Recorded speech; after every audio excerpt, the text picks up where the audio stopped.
We're in guest digs tonight. So my camera isn't in the same spot. I got a different microphone, as you can see. No idea, as always, how well all this is presenting, but we don't really care, right? Because that's not what this is. This is a content show.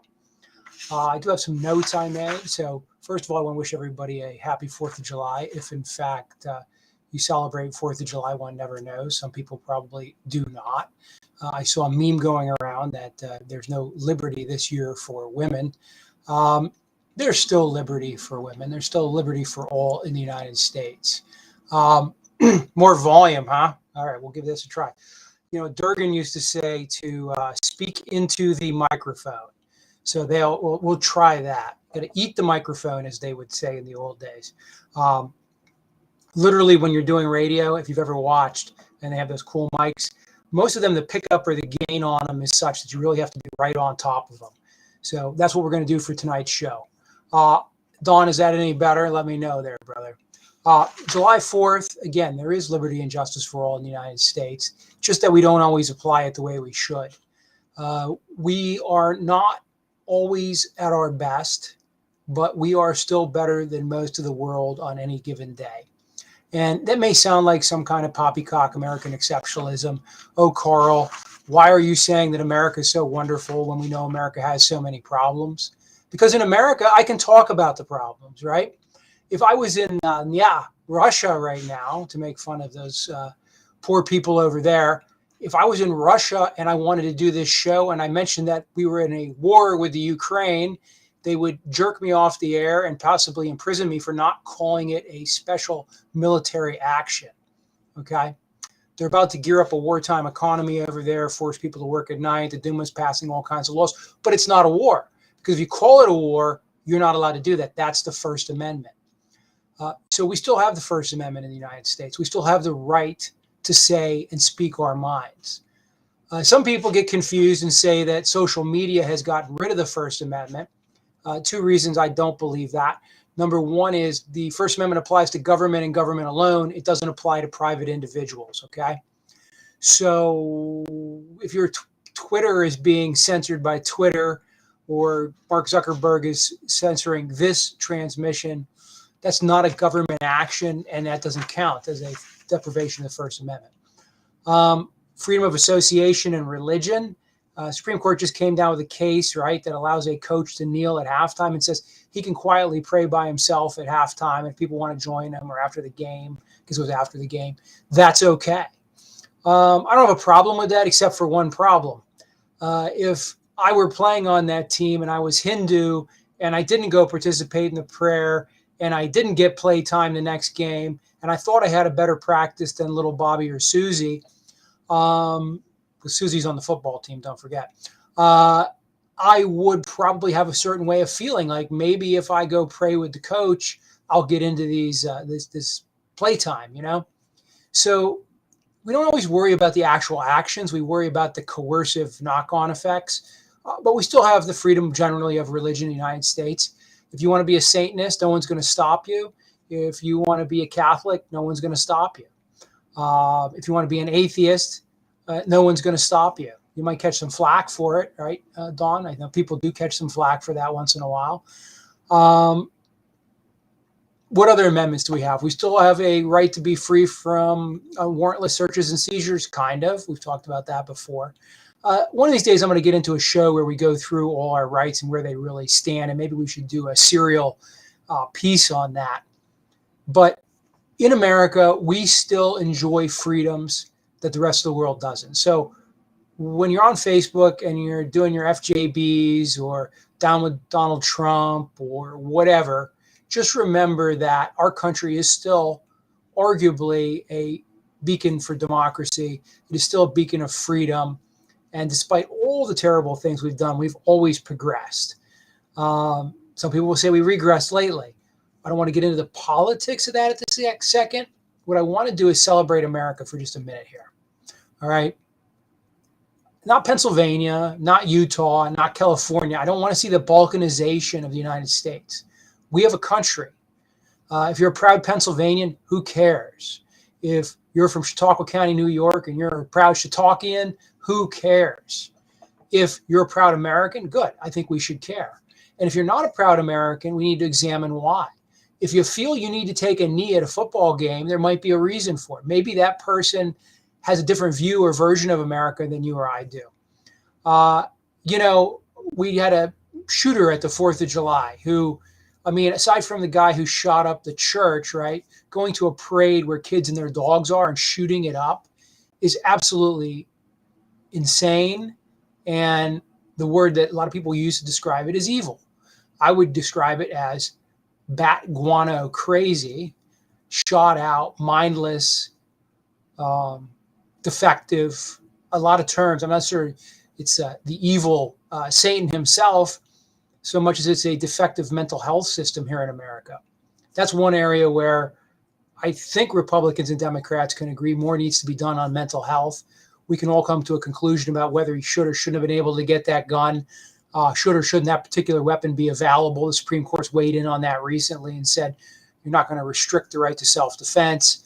There's going to be some regulation allowed. And you can see New York State's trying to pass what I consider kind of a crap law, right? Because they're saying, oh, yeah, you can carry a handgun, but you can't take it anywhere, because if you go into a business that isn't clearly posted that you're allowed to bring it in, then you violate it. So I guess that means if I'm a normal person and I want to carry my self-defense handgun and I walk into the McDonald's, well, it's not clearly posted that I can go in with it. Therefore, I'm now a felon for taking it in. What they've done is create a right that you can't exercise, right? You can't take the gun anywhere or use it anywhere in normal life. Therefore, it's unexercisable. On the other hand, to bring up the ghost of the Lochner decision, if you guys remember Lochner is like the 1905 decision by the United States Supreme Court on the freedom to contract. Some bakers sued and said, hey, we should be able to have some restrictions on our hours. And I guess the employer sued, or somebody said you shouldn't be able to restrict our bakers' hours. And the Supreme Court said, yeah, freedom of contract, 14th Amendment, liberty, that was overturned as bad precedent later, because if you follow the Lochner conclusion to its ultimate decision, you couldn't have a union. You really couldn't have any restraints on anything from the government side of things to enforce anything. And anybody could enter into any contract they wanted. Under that theory, you could enter into contracts that would probably be pretty illegal otherwise, you know, perpetuity, forms of enslavement, forms of the true freedom to contract still has to be restricted into lawful contracts. And the Lochner decision, of course, said you could regulate coal mines because that's an inherently dangerous thing, but baking isn't. I don't know about 500-degree ovens, but apparently the court in that era didn't think it was. Now, I know I'm getting a little weeds here, but the idea of liberty, right, and the idea of the freedom of contract could come back in other forms here. That helps you in some cases and hurts you in others. So with absolute freedom to contract, if you want to work extra hours and not get overtime because you want to help the boss out, you'd be able to do it, because right now that would violate most labor laws, right? Lochner basically said, unless it's a highly regulated, dangerous thing, it's up to the individual to decide. That, of course, was instantly turned around by business to make people work 100 hours a week and pay them skimpy wages and otherwise tie them to the company store. And why am I talking about Lochner? Well, I'm just talking about liberty in general, right? Liberty is a two-headed coin. Social justice. What is social justice? Do we have it in America? That seems to be a big fight these days. I'll go back to that shooter we were talking about a minute ago. He definitely a mental health case, right? He kills a bunch of people. He's taken into custody non-violently. Guy in Buffalo, I think, taken into custody non-violently. The shooter in the church down in Georgia a number of years ago, taken into custody non-violently. Another guy flees from the police after discharging a gun out of his car unarmed and gets shot 60 times. People have a way of digesting that, right? They look at it and say, what was different about some of those guys who committed heinous crimes and got fed Burger King seems to be the meme, right? White guy commits crime, gets Burger King. Black guy commits crime, gets shot. Not justifying, by the way, if that guy had a ski mask on and he shot in his car, doesn't mean he's a good guy. But doesn't mean that there should be a disproportionate use of force broken down on crime, etc., based on race, right? Maybe that's an area we need to work on. I think that's an area we need to work on. People will, of course, tell me, oh, Carl, how dare you say that? You know as well as I know that that's not an area where we need a lot of work. We've moved on from that. I think in 1974 was the last year that a woman couldn't get a credit card without her husband's signature. You know, a lot of these things aren't ancient history. So Roe v. Wade was 1973-ish. We've repealed it, rightly or wrongly. It doesn't matter. It just means that what happened in the 70s is still relevant to what could happen today. So when people come to you and say, hey, I have a feeling that in my lifetime things were a certain way, and you're saying, oh, no, it's not like that anymore, and it won't be like that anymore, I don't think they necessarily have an invalid point, okay? I don't think they necessarily have an invalid point. If anybody wants to get on the horn here, 717-906-5319. If you're listening to this as a recording, you can always call that number and leave a voicemail. We might just play it on the air, 716-906-5319. As you know, I will take your calls and put you on the air. What I really like, and Dawn, I know you're listening, you might appreciate this. There's a lot of beer muscles. A lot of beer muscles on Facebook, or maybe they're whiskey muscles, or maybe they're just geek at computer keyboard muscles. People hide and sit behind those things and type all kinds of random stuff, and I get all kinds of interesting threads, but nobody ever wants to come on the air and actually debate that, right? Nobody ever wants to call me up. Chuck, a call, 717-906-5319, right? Now, instead, he'll just put like a smiley face on every post, or like the laughing out loud. Like, it's so hysterical that there was an abortion protest in Carlisle. If you agree with the abortion decision, it's still not hysterical. It's not a bunch of aggrieved old ninnies out there. It's women who have a very defined worldview, who are at the center of a debate that involves their bodies, not mine, and who are making good points. It doesn't mean that they are evil or bad or should be ridiculed. And I find that a little offensive, right? But it's America, so you get to do that. You can be offensive because we do have, again, freedom of speech, going back to why we celebrate the 4th of July. Freedom of speech, though, should be exercised with aplomb, right? Now, I know we all flame each other. Ron, who I think sometimes listens and comments a lot on my feeds, Ron knows he and I will break bread together and have a completely different conversation than when we're flaming each other online. It seems like both of us just have too much time on our hands sometimes, right? But that kind of speech can be helpful. It's also the kind of speech. Oh, we got our first caller here. Let's see here. Josh. Josh. Hey, Carl. Hey, how you been? Not too bad. Thanks for calling, brother. Have you had a good Happy Independence Day? Thank you. Thank you. This is our unofficial, official July 4th edition, right? Right. But, yeah, I mean, you hit a couple points already, Carl. But, I don't know. I mean, I get a lot of my news from Facebook. Right. You know, and sometimes, you know, it's credible. Sometimes it's misleading based on the headlines. But, you know, you have to research more. And then you log into the, or you go to search the site or the link, and then you have to pay a subscription or whatever to see more about what they're trying to tell you. So Josh, I bought to get past the paywall on the New York Times and the Wall Street Journal. I got like 1-year deals on those for $4 a month each, which was the only reason I did it, because it popped up and said, you know, for a year you can get through for $4. I'll probably have to change my name or my email address in a year, and if I want to keep it, but that helps getting past the paywall. And then sometimes with just a headline, I can Google it if it's like one of the sites I can't get past the paywall on. But that is a problem, because people share information, and I criticize people sometimes because I'll share a post and I'll say, read the article before you pop off, and they'll pop off, and you can tell they didn't read the article first, because the article, the headline or the trailer into the article really isn't the meat of the article. And what they're commenting on is clearly the headline, or it's one of my buddies who's just saying FJB, you know, because you know, you got an article about all the myriad of reasons that gas prices go up and down that include the president and 800 other things, and they don't want to actually study it, right? Yeah. So I mean, I've been seeing a couple things breaking today. Yeah. And you talked about the one. I mean, apparently there was AR-15s involved in that shooting or whatever.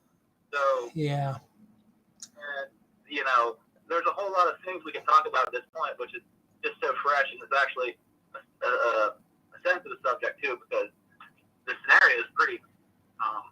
I've seen a video, and it's pretty graphic. You know, it's pretty graphic, pretty overwhelming. You know, to see something like that. well, let me share a comment here, Josh. Sure, we have to share.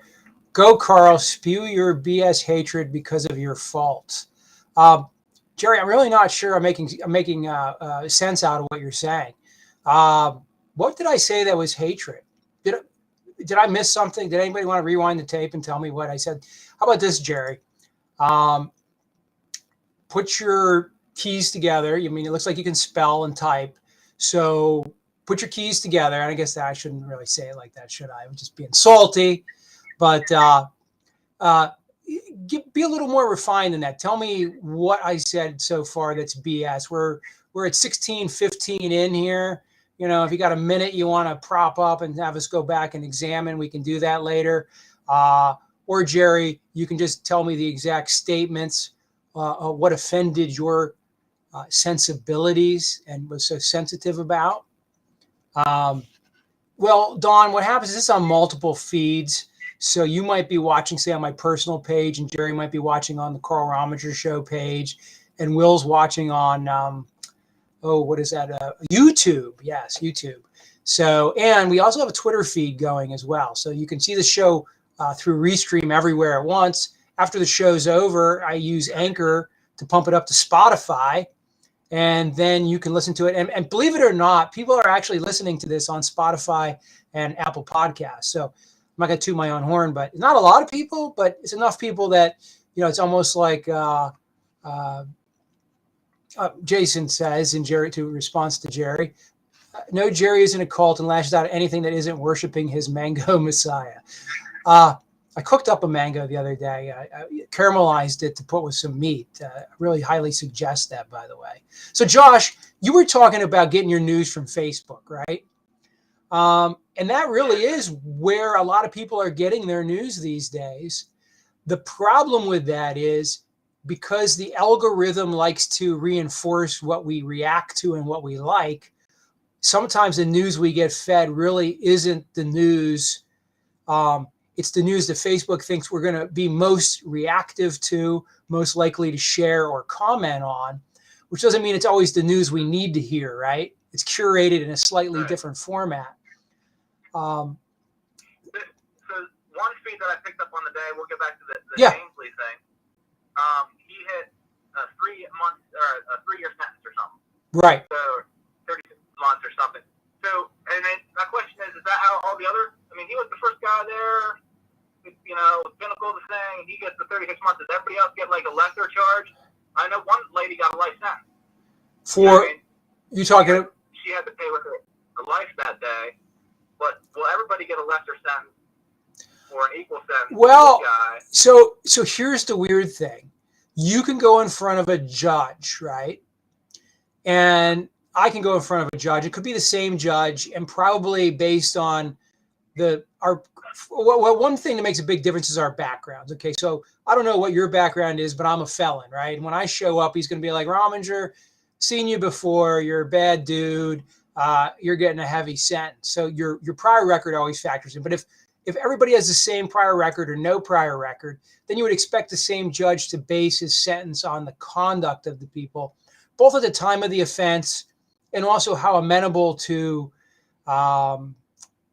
rehabilitation they seem, which is partly recognizing what you did is wrong. So some of these crazy January 6th folks have gone out and given interviews, right? They go in and plead guilty, and then they go tell like Sean Hannity Jr., like one of the like mini radio hosts somewhere, oh yeah, I just pled guilty because it's all a bunch of BS, but my lawyer said I needed to. Well, when you go to sentencing, the judge is like, oh, so you thought this was all a bunch of BS and you don't have any recognition of why you did what you did and why it was wrong. I'm really going to need to smack you to get to you. Whereas somebody else who's contritious the entire time might get a lighter sentence. So because we have individualized sentencing and we have guidelines, you should expect that the sentences would be around the guidelines. But I'll use my own case as a example really quick. I went in front of two judges, one for the state charges, one for the federal charges. The mitigating or aggravating circumstances around both crimes were the same, right? The state court judge gave me 60 months basically when my guideline range was 9 to 16 months. So he really aggravated my sentence. The federal judge took my guideline range and rolled it down and went below my guideline range. My guideline range was like 36 months and she gave me 20, I think 27 to 36 months, and she gave me 20 months. So two judges looking at the same person at the same time or right around the same time with identical criminal background, because both judges knew about the other charges, right? And I pled guilty to both. One found that I was a person who deserved a mitigated sentence below the guidelines in their court, and the other judge felt that I deserved a highly aggravated sentence in the other court. Does that make sense? So that being said, you think that Kingsley's charge was, or sentence was lessened because he admitted that Trump didn't win the election? Right. Well, that could be in part. Which, by the way, I'm kind of enjoying something, and I'm concerned about it at the same time. Is that possible? There's something called like the 65 Project or something like this. It's a group that's funding going after all the lawyers who filed fraudulent claims on behalf of Trump or allegedly filed fraudulent claims. You know, they're doing the bar complaints, the litigation, to call out people for filing court filings without proper merit. And so I find it enjoyable in a way, right? Because clearly Rudy and some of the lawyers filed some stuff that I reasonably couldn't file. But I know one of the guys from the area, right, from practice over the years, Mark Scaringi, and he did some work for Trump. So I went back and read what he had said. And it's interesting because Scaringi was very careful to point out that in some his own radio show that he does on WHP apparently, and also in some news commentary or other places, that he didn't think that the evidence of fraud was great. And I think the way he was forwarding the challenge, it wasn't on a fraudulent basis. It was on a good faith basis, but tempered with, you know, we have real problems with proof, and we probably aren't going to overturn the election in other states. We just have this one issue here in PA.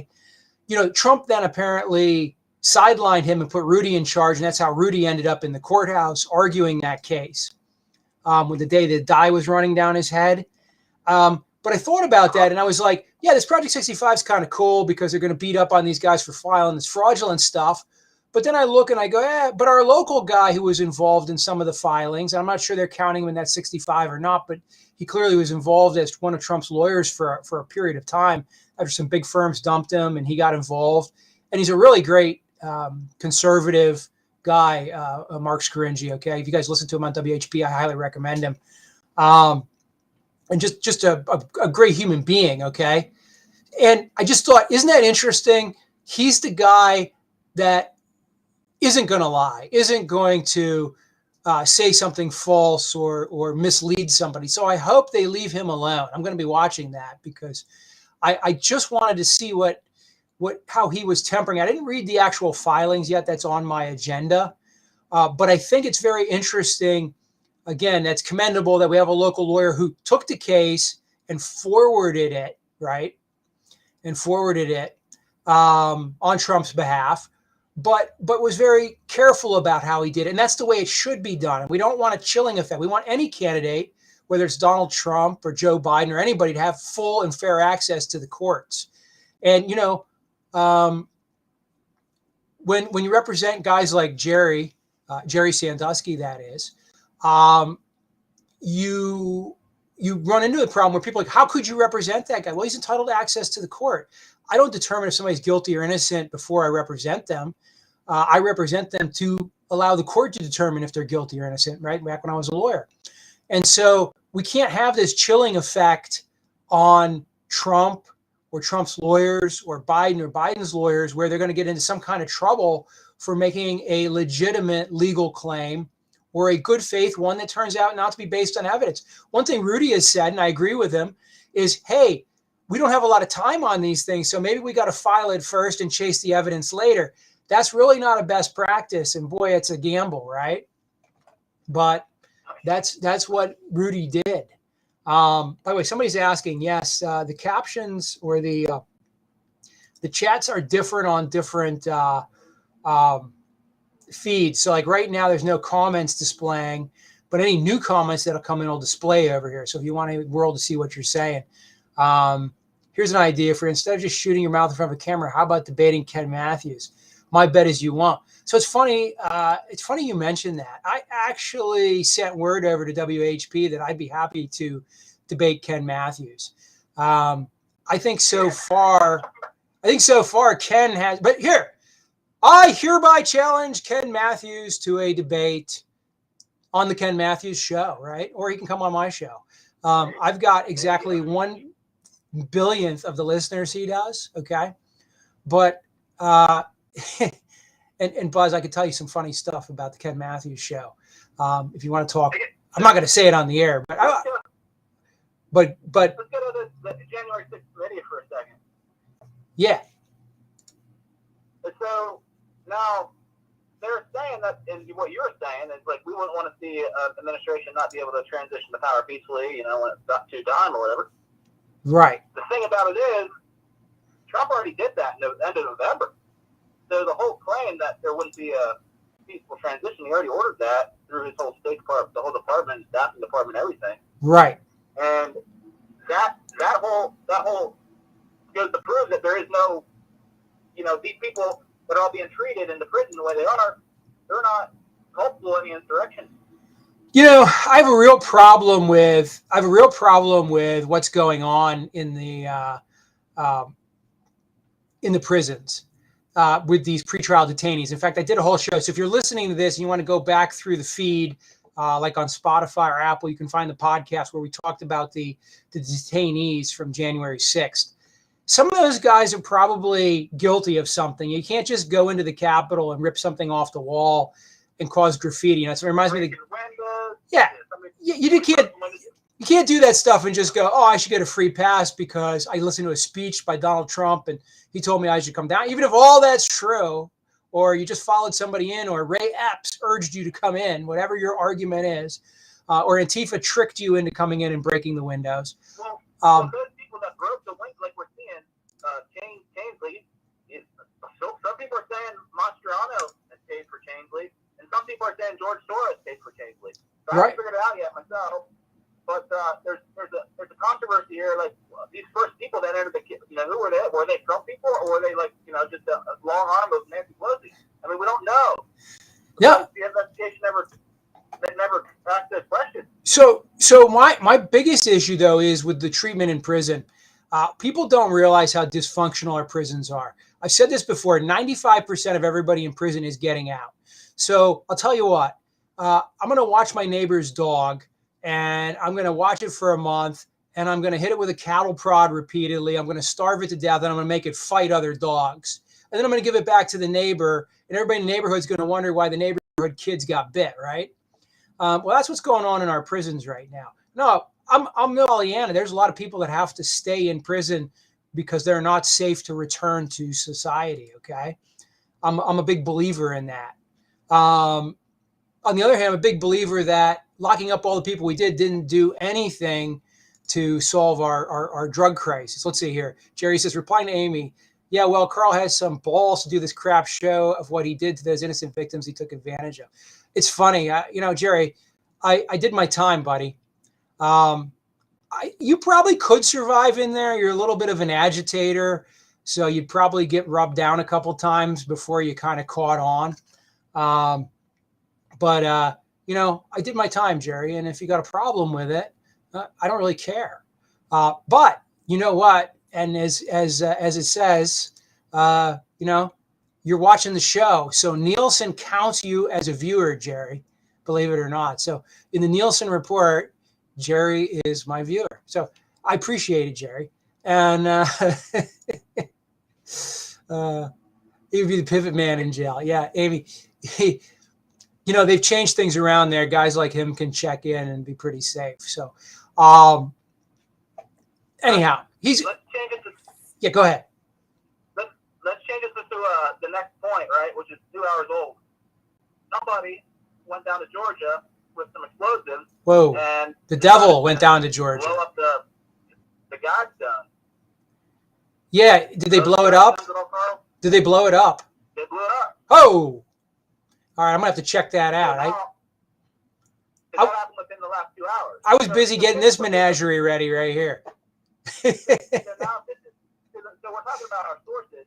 If we can get 2 hour news that nobody else in the world can get, right, through Facebook, then Facebook's not all that bad of a source.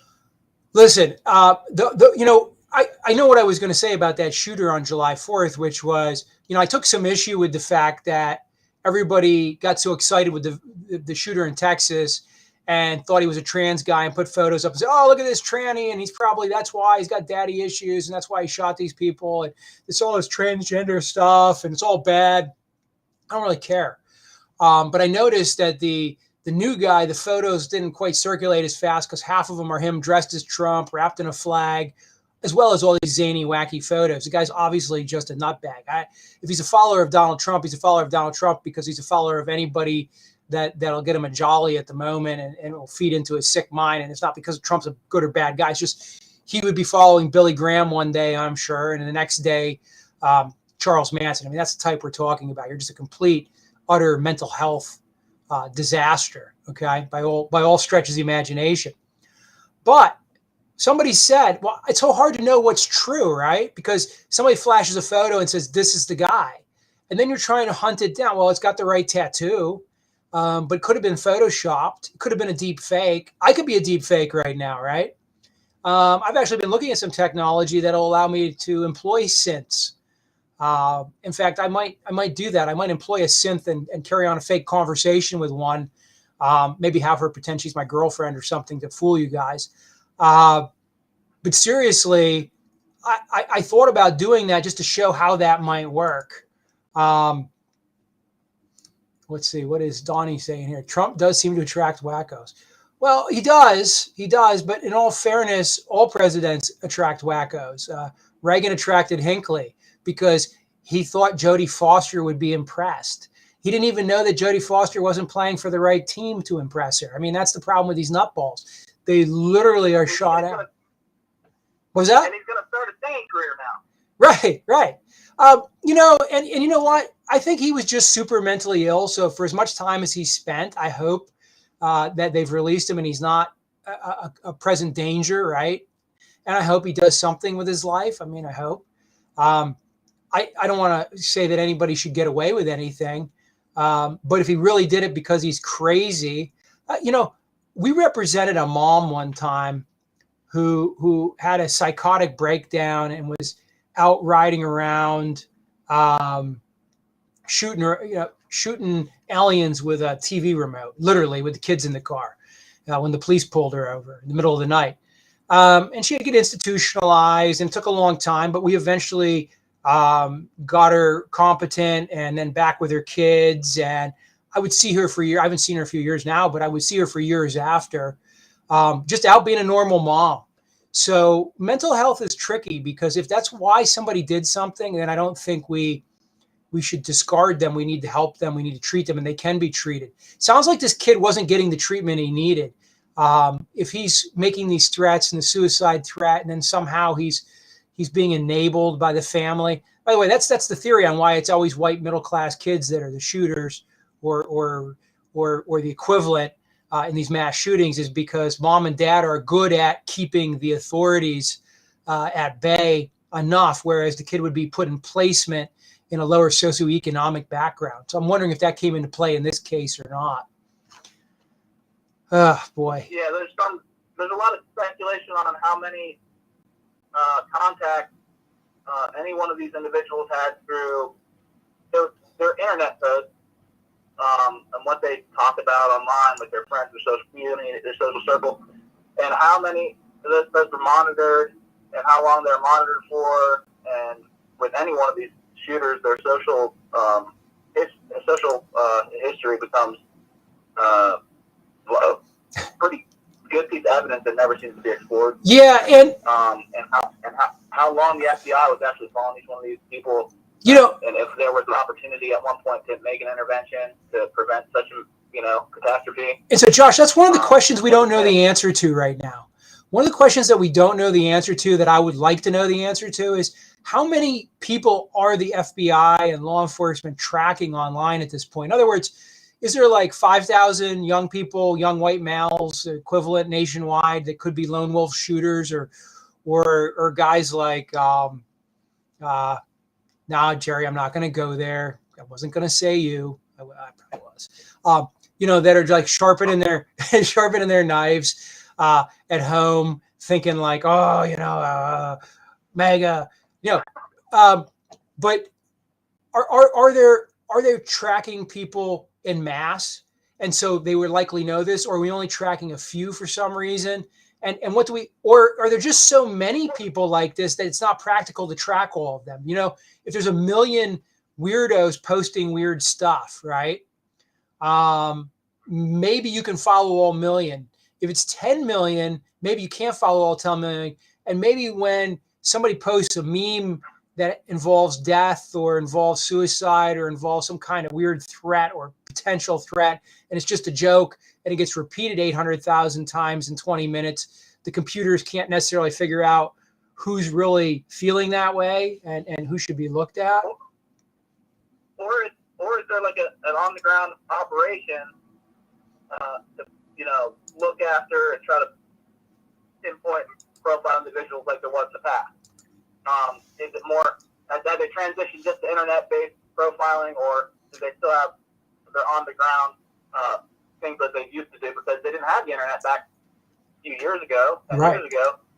They try to intervene with people. Like, this brought you the story that Gilberton police officer that was then, shown all over YouTube and stuff and shooting his gun and trying to rally people up. It turns out that he went to a lot of different events across the country, and allegedly somewhere down in, once again, the Georgia area, they had, apprehended 100, militia people because they were intending to do something that, and allegedly this guy, with the help of the FBI, right, special covert operation force, before this stuff been going on. Listen, but this was that.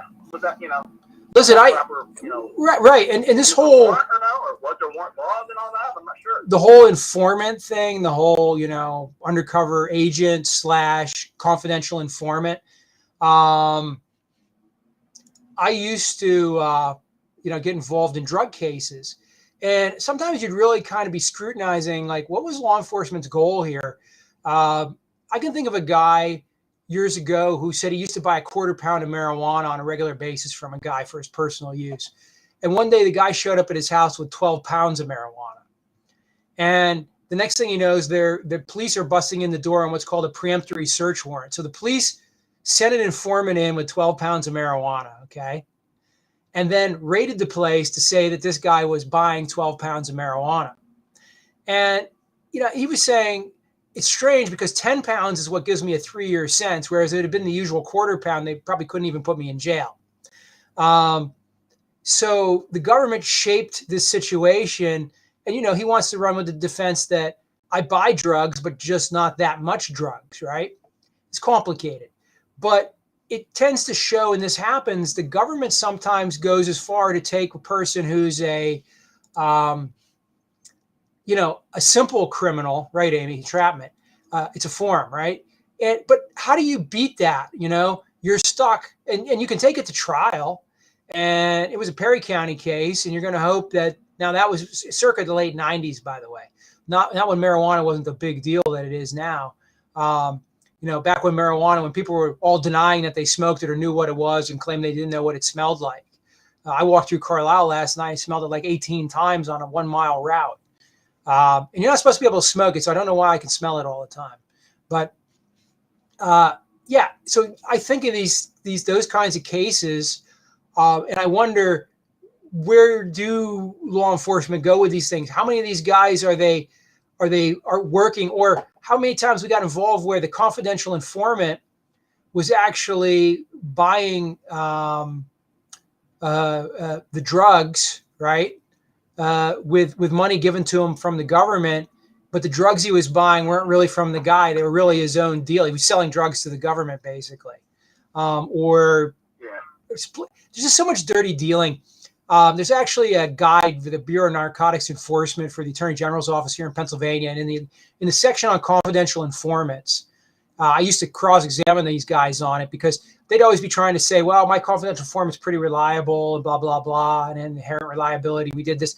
But the chapter for agents teaching them basically says a confidential informant is the worst thing you can use, and it should be the last way you make a case because they will lie for no reason at all, and they're dirty people, and they'll do bad things, and they'll try to set people up, and they'll, and it just goes on. And then they would read that out loud to the jury, and they, be like, oh yeah, well, I guess that's true, and that was part of my training, but I forgot to mention it. So you got this conundrum where you've got people who aren't always open and honest about what to expect from a confidential informant, working confidential informants, who are trying to run amok quite often and set up people sometimes because, what happens is, think about this. You imagine someone had asked me to work a confidential informant. I committed my crimes alone, right? So I would have had to make some junk up. I would have had to make some junk up about somebody else and try to draw them into some BS to try to do something with my own sentence, right? And don't get me wrong, the government is always offering you those opportunities, right? Hey, just do this, just do this. A lot of people jump on them. I didn't have anything to offer, right? Or at least I didn't have anything I wanted to offer them. That fellow's named Mark Kessler.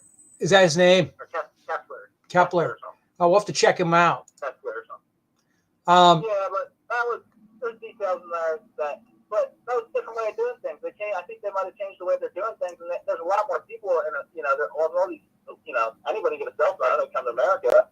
There's a lot more people using the internet. So a lot of things stem from the Security Council, the Internet Security Council that they had a few years back. They had an opportunity to pinpoint a number of different vulnerabilities the internet would have.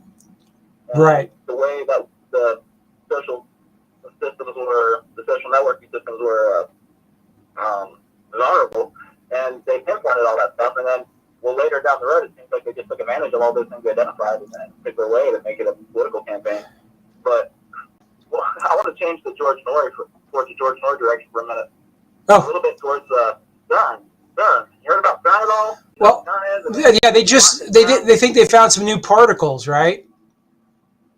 Well, no, I mean, it's like the electron collider or something. Yeah, so it's a super. So they're smashing electrons or protons together at very high rates of speed in a super collider, and it's the biggest one or fastest one in the world. And the faster, as you accelerate something to the speed of light, it gains mass. And it's negligible on my bicycle or in a car, right? We don't gain much mass at that velocity. But as you get closer and closer to the speed of light, you gain more and more mass. In fact, the reason matter can't move at the speed of light is because it becomes infinitely heavy before it gets to the speed of light. So it just can never quite get there. But basically, as you pump energy and velocity into these particles, their mass rises to the point that you're now smashing super heavy, and force, F equals mass times velocity, right? So the force involved in the collision, if you have a high velocity and a high mass, there's more force. That creates more destruction, and therefore they snapshot more elementary particles in a non-natural state. That's the whole theory of a super collider, anyhow. I bet Ken Matthews knows how those work too, Jerry. Probably. So here we have a few years ago they shut this thing down, from what I understand. Yeah, they do periodic maintenance on it, allegedly, right? Or they opened. The last time it operated, they created an experiment. Well, that's the open question, right? Some people theorize you might create a miniature black hole. You might rip a hole to the upside down kind of like they did at the Hawkins National Lab, if anybody's familiar with that. Hawkins National Laboratory. Was it just electromagnetic disturbance, or was it, something greater than that, or, dimensional that people are now with the opening ceremonies of this firm, which is happening today, Yeah. or yesterday, whatever. There's the images that are being portrayed of that ceremony are horrific and gruesome and inappropriate for children to watch. And people are excited about what the power of this new collider is going to do. So maybe it will do nothing but create a electromagnetic storm above it or whatever. But it will do some new things that people are outside the collider, not only inside the collider. Well, we're going to find out because they're going to march forward. I know getting it started, getting these projects started. Listen, sooner or later something goes wrong, right? Whether it's intended or not. Will it be a dramatic event? Like where they crack the moon open or something? There's a lot of sci-fi on that. I don't know. I don't know. They think China says they're going to take control of the moon. Yeah, well, there's a reason why they call it the space race, right? We don't land stuff on. I've always said this. We don't land stuff on Mars and map Venus because we want to land stuff on Mars and map Venus. We do that because it allows us to pay civilian money to build the technology we need to drop micro bombs on foreign dictators 10,000 miles away, right? That said, we are entering the space age now. We can commercially, I just saw a website where I can buy satellite imagery en masse for any purpose I want, down to about 50 centimeters in resolution. So, if I want to count cars in junkyards or look at farm fields with satellite imagery, whatever my line of business is, I can get it now, and it's aggregated from multiple providers very cheaply. That's just the imaging side. I can get space on a rocket to get a microsatellite into space now. It used to be $200 million to get started to get into space and into the billions. Now for $1 million, you can get into space. Now, anybody out there who owns a business or has been in the business world knows that $1 million is a lot of money. But to some businesses and to many businesses, even small businesses, $1 million is something they will spend on a capital investment. So we will see all kinds of things moving into space, and controlling the moon or having understandings on who controls the moon are going to be very important. Because if the moon belongs to the Red Communist China Party, right? Chinese Communist Party, the CCP, not only will Mike Pompeo be very upset, but so will I. The best we can hope for is to create some rules as to how all this works. And of course, if you ever watch the sci-fi series The Expanse, eventually you end up with Earth under the UN and Mars under their own government, and then the Belters out there kind of in their own little loose confederation. I know if I mention the word globalism, I should say, right, you will be poor and you will enjoy it, Klaus says, right. You will own nothing and you will enjoy it.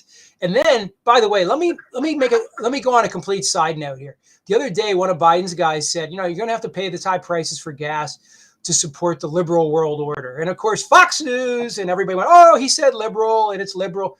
The word liberal does not mean liberal. The word liberal means liberal democracy, the same way Vladimir Putin refers to the United States as a liberal democracy. Political scientists, people in the know, talk about liberal democracy. They don't mean liberal like conservatives and liberals, Republicans and Democrats. This is a term that goes back hundreds of years. Read Sumter. Get into some Bagehot. Get into some of the old economics and political philosophy, and you'd understand what he meant was the liberal democracies, i.e. people who actually vote and pick their leaders, ostensibly the United States, ostensibly Germany, ostensibly England, Australia, South Korea, Japan. Those are all liberal democracies, not the bad word liberal that gets Jerry all at Twitter, right? Jerry will be like, oh, proof Carl's a bad guy. He used the word liberal on his show in a positive light. Yeah, Jerry, guess what? it pays to liberally sprinkle spice on your food. It doesn't mean that the food is bad because you liberally sprinkled something on it. The word liberal has pejorative use, and it has more intellectual uses. And it wasn't being used by Biden's guy, but a poor choice of words, because he should have remembered that the domestic audience hasn't really been brushing up on world history and world economics and world political systems to understand what he meant and would be well understood by people knowledgeable in that area. And of course, Fox sort of ran with it, gunned with it. I don't know if I can say that too soon, probably. But you know what I'm saying. And by the way, is Tucker probably on right now, and I'm missing Tucker, so I'm gonna have to go down and check the DVR and see what he had to say. I guess he was blaming weed and girls and low testosterone. And all kinds of things for the shooting. Now, by the way, on this whole shooting, go ahead. Here's another avenue we haven't talked about either, just plain medication. I mean, what type of prescriptions? I have a friend who says that these medicines don't get rid of the suicidal ideations. They just give the person enough get up and go to carry them out in a violent and spectacular fashion. I think that's worth looking into. I really do. Yeah, exactly, Dan. Deregulation equals market liberalization.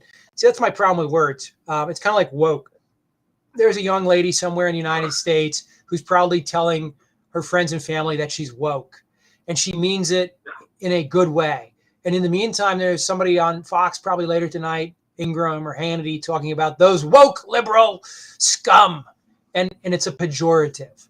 And when we all use words differently, and we all hear each other using those words and don't understand the context and the epistemology, I think I got that right.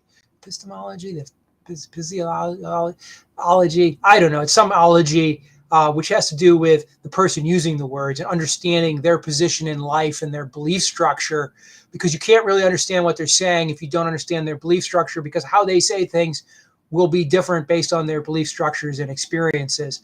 And so philosophers especially think it's important to disclose a lot of your vital statistics of beliefs and experiences, because otherwise I can't truly read what you're writing without knowing that. So I forget the term for it. Somebody smarter than me will figure it out. But yeah, there's the medication issue. But let me come back to this. There is a problem in our country where, and I'll give you two examples. If I'm a black person in America, I'm upset because I have a very clear perception that a black defendant is handled differently than a white defendant in a major shooting incident or even a minor shooting incident, right? I think they can validly stake out that position. On the other hand, my MAGA friends can say, well, how come we're so worried about 9 people getting shot when 60 other people got shot 30 miles away in Chicago and nobody does a damn thing about it? So if we're going to solve gun violence in the United States, we have to solve violence in the United States. We get to the root of violence. Mental health seems to be the problem with the shooters in these mass killings in schools and parade grounds, right? So when you're addressing that, we need to address that. We need better red flag laws. On the other hand, the shootings in Chicago are gang wars and reprisals and bad people being bad people, and their mental health needs to be worked on. Drug issues need to be worked on, and crime needs to be solved. But what we've been doing with mass incarceration of drug dealers hasn't seemed to solve the problem. It's a generational problem. I keep hearing people saying, well, it's just bad fathering, Carl, and these people need to have better fathers and all this sort of thing. Who's airdropping the fathers in? A solution isn't a solution if it's impossible or impracticable or can't be done. So unless you're adopting all these foster kids, and remember, got all these new babies on the way, unless you're adopting all these foster kids and doing something to participate, it's not going to take care of itself. So you can say someone ought to teach that guy to read, and then he'd be able to read and we wouldn't have this problem. Well, guess what? If you don't teach him to read and he doesn't teach his kids to read and then nobody's going to know how to read, because it just doesn't happen because you think somebody ought to do it. things have to be done. They have to be paid for. Good policies have to be put in place. They have to be executed. They have to be followed out upon. And we're falling down on that. Quite simply, we're falling down on that. And my point is, we need to address both sides of this coin, because both sides have valid points, but both sides get tangled up with the what about this? What about this? And that drives me nuts too. Every time somebody says, you say, hey, Donald Trump tried to fix the election. Like, yeah, but what about Antifa? People rated, but yeah, but what about? And then the Antifa people are like, well, but what about the Capitol rioters? Well, what about? When I was a kid, I don't know what's going on in this world, but when I was a kid, if I told my mom, well, what about Johnny? I didn't get very far with it. But for some reason, as an adult on Facebook, that seems to be everybody's reply for everything. But what about? What about? Who cares what about? Answer the question, judge the person, judge the problem. Epistemology is the theory of speaking about difficult issues. Okay, there you go. I knew it was a piss. I knew it was piss. We're talking about mental health and mental and health issues in general. So let's take into a statistic segue. So there was a point in time where we tried to figure out, they're claiming that, 70% of the people have COVID, for example. So we try to look at and say, hey, well, so-and-so hospital, show me how many people have COVID. Oh, well, you can't access those records. That's HIPAA protected. So we run into a particular point in society where we can't actually figure out statistically, medically, what some of these potential scenarios for either a mental health scenario or even somebody that has COVID is, because of the way that conundrum is right there. Correct. And there's a tension. Privacy zone that keeps everything secret. It's the tension between individual privacy and figuring out how to use that data in the aggregate. And so a lot of work is done, for instance, to take census data or IRS data and anonymize it and share it in a way that you can't link it back to a person, but would allow policymakers to make decisions. And it's exactly like from a medical standpoint, if I can't know what everybody in the hospital is suffering from, then how can I know what the hospital needs or where things are headed, right? And so the good news is there needs to be some type of public record on what's going on in there. Well, then you could say there's three people in there, and we have one case of this, one case of that, one case of the other. We can make a deduction that one of these three people, But if nobody knows who really's in there, you know what I mean? Right. No, and that institution in itself creates a it's a good space operation. You know what I mean? That's so, the only thing that keeps it together. I used to have people tell me like, oh, I can't believe the newspaper's reporting on my crime. And I used to say, be glad they are, because in other countries, you're just disappearing. Your family would come looking for you. And somebody would say, I think I saw the police picking him up yesterday. And then no one would tell you what jail you were in, right? And no one would tell you where you were or what you were charged with. And it could take a year or two sometimes before the family could even locate somebody in a lot of countries. Which brings me full circle. We live in America. Our freedoms are important. We should always default towards freedom. We should always pick the side of freedom whenever possible. I'll throw a bone to the anti-abortion people. They would say, we are picking freedom. We're picking freedom for a person that we think is a life. And that's where that debate is. And that's a intractable problem, and why that one's what I call one of the special issues in our society. Because if you define life, then you're balancing lives. But balancing is probably where it's at. I just heard the Republican candidate for Senate in Colorado saying he's somewhere in the middle. So not every Republican who would win office would be banning abortions. In fact, they're going back to the states. But the reason I say this is, away from abortion again, we have a lot of freedoms in this country. We need to cherish them.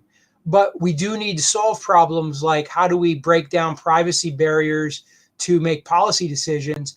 Because again, if you can't tell me who's in the hospital, then in other countries where they have good criminal laws, but strong and secretive mental health laws, they just pick you up. Instead of the police picking you up, the police pick you up and deposit you at the funny farm, and then nobody knows where you are. And they put some Thorazine and some other medications in you, and you wake up 2 years later, discovering that all your political power has been sapped out because you were doing a good job in a local election, and the supreme dictator of that area didn't want you to win.